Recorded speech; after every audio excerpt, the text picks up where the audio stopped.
Okay, so this is Chemical Dependency Counseling, Chapter 11, Special Issues, created by Bobby Quaid.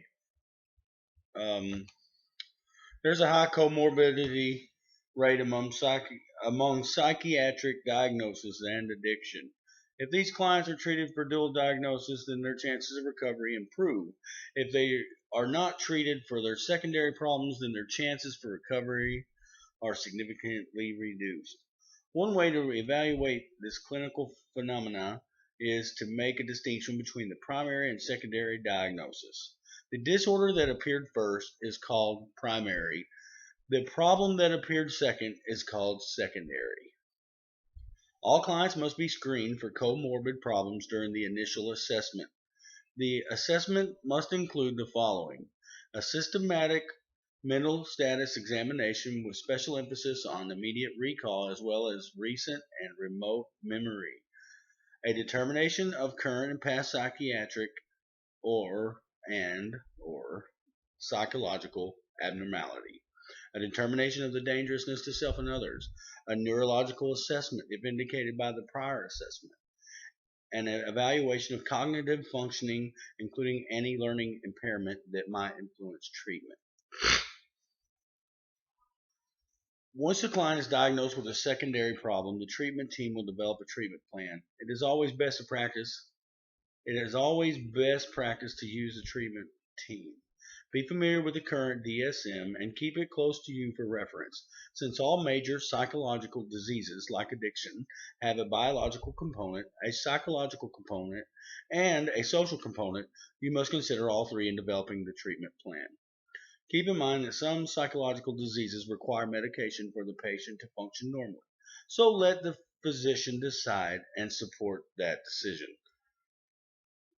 Considering the depressed client, the most common secondary issue related to addiction is depression. In fact, most chemically dependent individuals will come into treatment with some type of measurable depression. This depression, as a result of the use of alcohol and other drugs, may be organic, psychological, or interpersonal. This depression can be a range of mild to severe. A helpful tool used to measure depression severity is the Hamilton Depression Rating Scale. The primary symptom of depression is the inability to experience pleasure. Some of the other symptoms may include feeling numb that life is dead, feeling sad or down for most of the day, sleeping poorly, an irregular diet, the inability to concentrate, the feeling of hopelessness, worthlessness, or excessively guilty, or suicidal ideation may be present. In assessing depression, be familiar with the DSM and understand the different types of depression listed there. It is important that once you have the Hamilton score, the mental status examination, the history of the present problem, and the past history, and the client answers yes to the question, have you felt down or sad every day for more than 2 weeks? There will need to be a qualified member of the treatment team make the official diagnosis, as it will require a high level of diagnostic skill. Depression can be chronic and mild, as well as acute and life threatening. 3 ways to treat depression. You can treat depression with antidepressant medication.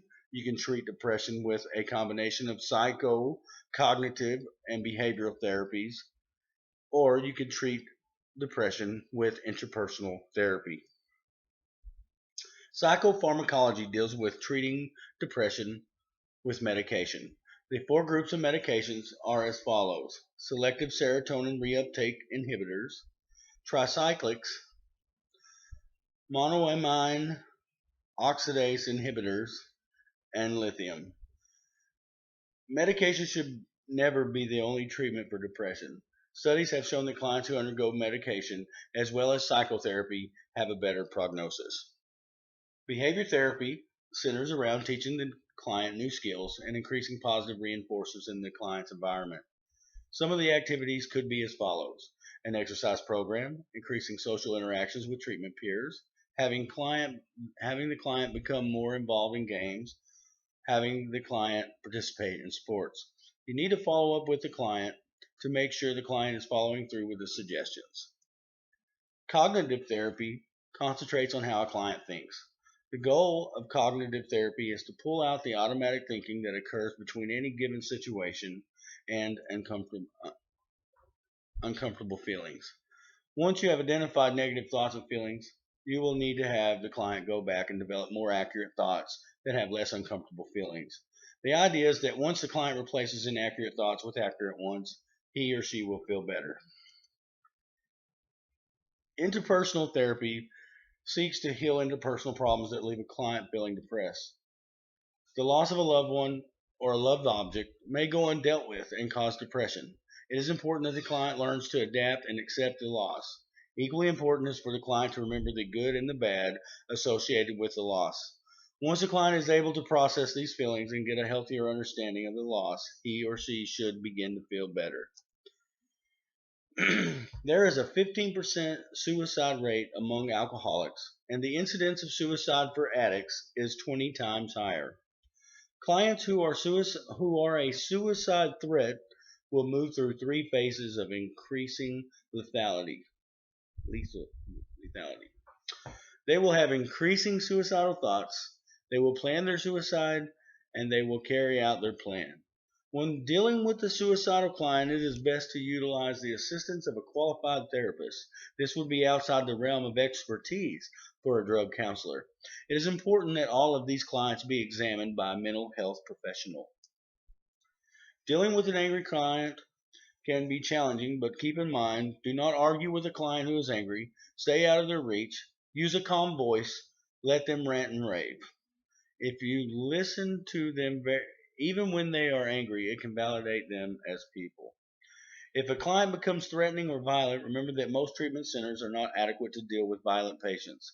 Get an immediate consultation from your psychiatrist or psychologist and follow his or her orders. Do not hesitate in calling the police.